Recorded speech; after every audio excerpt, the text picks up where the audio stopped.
Quando Ronaldo, de 41 anos, se despediu das Américas, o que podemos dizer a ele? Depois de mais de 20 anos no esporte. Quanto a esta atual seleção de Portugal, quem gosta de Ronaldo diz que ele é a peça-chave do quebra-cabeça rumo ao título, e que sem seus gols, a equipe de Martínez teria tido muita dificuldade para tocar a taça da Copa do Mundo. Já quem não gosta dele acredita que Ronaldo atrapalhou essa seleção portuguesa, e que sem ele o time talvez fosse melhor. Todo esse debate talvez já tenha perdido sentido agora que Portugal foi eliminado na fase eliminatória. No derby ibérico, o placar de 1-0 destruiu todas as ilusões. A Espanha, graças ao gol decisivo de Merino nos minutos finais, bloqueou Portugal na porta da classificação, quando o apito final soou. Por mais quente que estivesse aquela noite de verão em Toronto, era esse o frio que o coração dos torcedores portugueses sentia.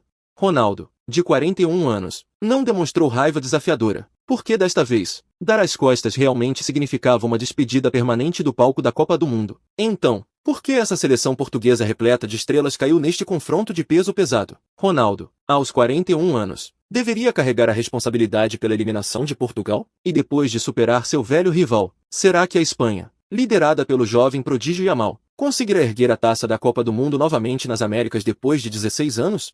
Vamos revisar primeiro este confronto de madrugada entre Espanha e Portugal. De um lado, um Portugal repleto de estrelas com talento ofensivo transbordando na tela. Do outro, uma Espanha com rigorosa disciplina tática combinando posse de bola e intensidade física. De certa forma, era quase cruel demais que essas duas equipes se enfrentassem nas oitavas de final, mas não havia jeito, já que Portugal só tinha a si mesmo para culpar por não ter terminado em primeiro no seu grupo.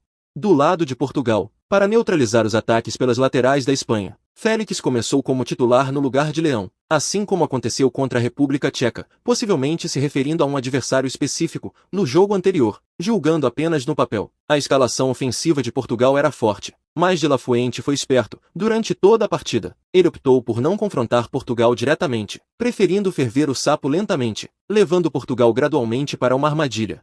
Como mencionamos em vídeos anteriores, a forma de Rodri é o fator-chave que determina os resultados da Fúria. Nesta partida, ele mostrou seu valor como vencedor da Bola de Ouro. Seus passes, interceptações e atuações em ambas as pontas do campo fizeram todos sentirem que haviam voltado à sua temporada mais brilhante no Manchester City. Comparado a Rodri e companhia, o meio-campo português parecia comparativamente fraco. Vitinha e Bruno Fernandes atuaram de forma muito diferente do que fazem no PSG. Além disso, seja por planejamento tático ou por outro motivo, as frequentes investidas de Rúben Neves para frente deixaram um vazio no meio-campo. Um problema que existia desde o jogo de estreia contra o Congo, adversário de grupo. Embora, devido ao controle mais forte da Espanha em comparação aos adversários anteriores, esse problema tenha ficado, na verdade, menos exposto do que em jogos anteriores.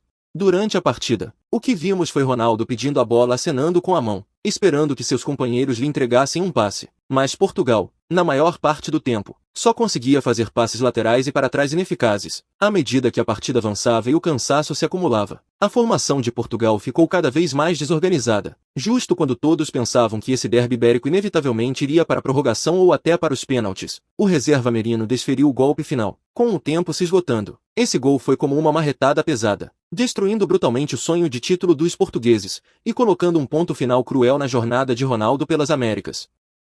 Depois da partida, as redes sociais voltaram a explodir em um debate acirrado sobre Ronaldo. Parece ter se tornado um ritual recorrente após os jogos da seleção portuguesa nos últimos anos. Se Ronaldo tivesse sido substituído mais cedo, se Gonçalo Ramos tivesse começado como titular, será que Portugal teria tido mais chances?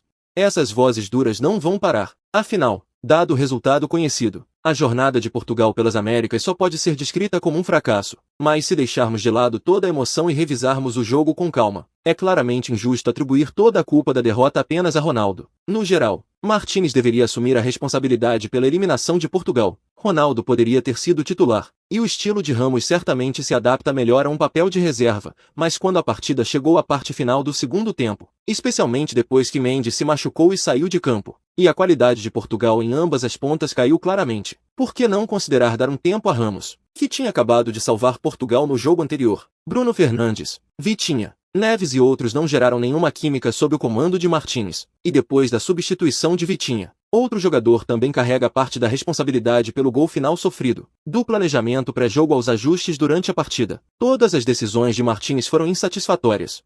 Devemos admitir que o Ronaldo de hoje, na maioria das vezes, só consegue funcionar como um finalizador dentro da área, devido à sua forma competitiva e condição física. Em termos puramente de movimentação sem bola, Ronaldo declinou claramente em relação ao seu auge, e em termos de pressão, Ronaldo também não consegue mais ser eficaz. Isso significa que, quando Portugal enfrenta adversários fortes, sua primeira linha de defesa é praticamente inexistente, empurrando a pressão defensiva para trás, para o meio-campo e a defesa. Mas a questão é, será que o sistema tático de Martínez realmente tem um plano ofensivo secundário maduro? Mesmo quando Ramos entrou, o desempenho de Portugal continuou insatisfatório. Foi simplesmente sorte não terem sido derrotados por um adversário anterior durante a fase de estagnação, e é provável que, a menos que haja uma necessidade absoluta de vitória, Martínez não arrisque novamente colocar Ramos e Ronaldo juntos em campo. Como resultado, uma vez feitos os ajustes de elenco, vimos que o ataque de Portugal passou a depender das arrancadas de Leão pela esquerda. Embora ele ainda conseguisse gerar dribles individuais, suas escolhas de passe e a qualidade de seu último toque continuaram decepcionantemente ruins. No lado defensivo, a proteção do meio-campo português para a área central foi, como em partidas anteriores, praticamente inexistente. É exatamente por isso que Merino conseguiu encontrar tanto espaço no meio para desferir o golpe fatal.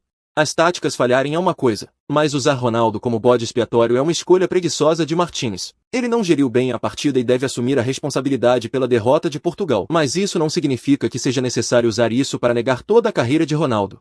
Ao olhar para trás na carreira de Ronaldo com a seleção, não se pode deixar de sentir um forte senso de destino. Em 2004, aos 19 anos, Ronaldo sofreu uma derrota chocante em casa para a Grécia, e depois da final derramou lágrimas de frustração. Na Copa do Mundo da Alemanha em 2006, aos 21 anos, Ronaldo esteve ao lado de Figo, banhando-se no crepúsculo da geração dourada de Portugal, a infame piscadela. Durante a partida contra a Inglaterra o tornou o centro das atenções da mídia mundial. Em 2010 e 2014, durante o período mais sombrio de transição geracional do futebol português, ele chegou a arriscar uma lesão para forçar sua presença em campo na Copa do Mundo do Brasil. Numa noite de verão na França em 2016, aquela mariposa pousou em seu olho, e Portugal ganhou seu primeiro título importante da história. Em 2018, na Rússia, novamente contra a Espanha, Ronaldo, aos 33 anos, ofereceu a atuação individual mais espetacular de sua carreira com a seleção. Um empate impressionante por 3-3 no qual marcou todos os gols de Portugal, com um gol de empate emocionante nos minutos finais que enlouqueceu o mundo inteiro. Naquela época, os olhos de Ronaldo estavam cheios de confiança e orgulho. Em 2022, no Catar, ele já havia perdido sua vaga de titular e foi eliminado pelo Marrocos. A imagem de Ronaldo chorando no túnel dos jogadores se tornou uma dor eterna no coração de incontáveis torcedores.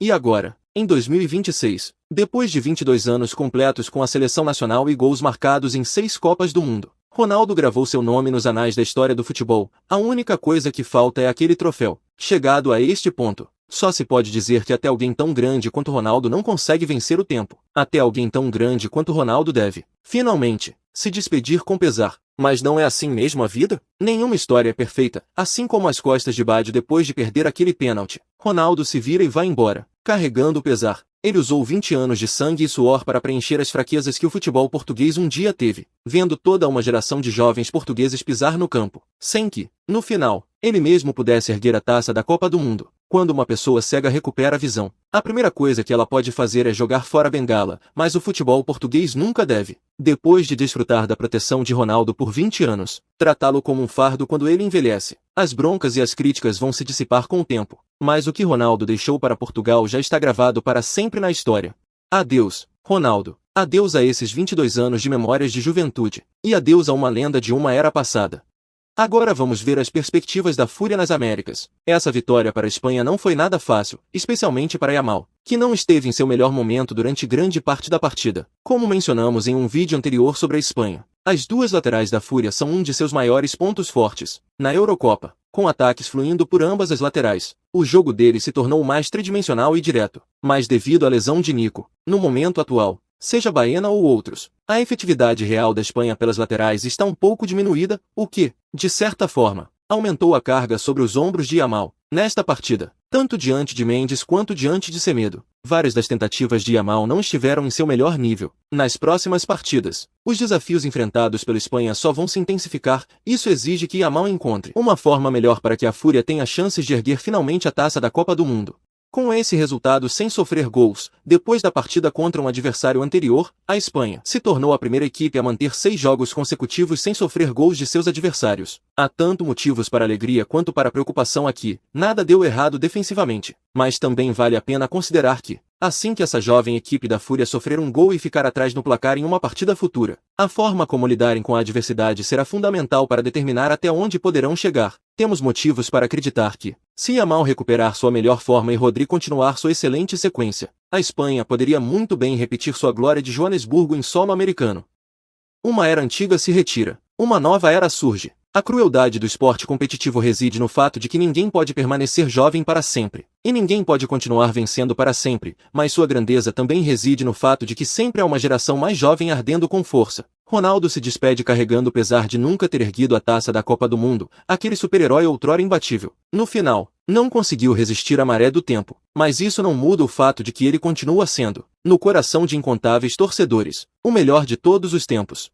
Adeus, Ronaldo. Adeus, Portugal. Ao mesmo tempo, aguardamos ansiosamente por Yamal, e por essa jovem e vibrante Espanha indo mais longe nos campos das Américas, criando sua própria lenda.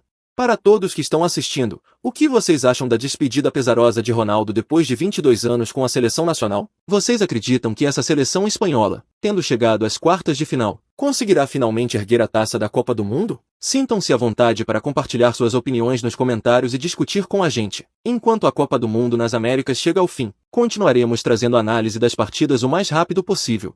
Obrigado a todos pelos likes e inscrições. Nos vemos no próximo vídeo.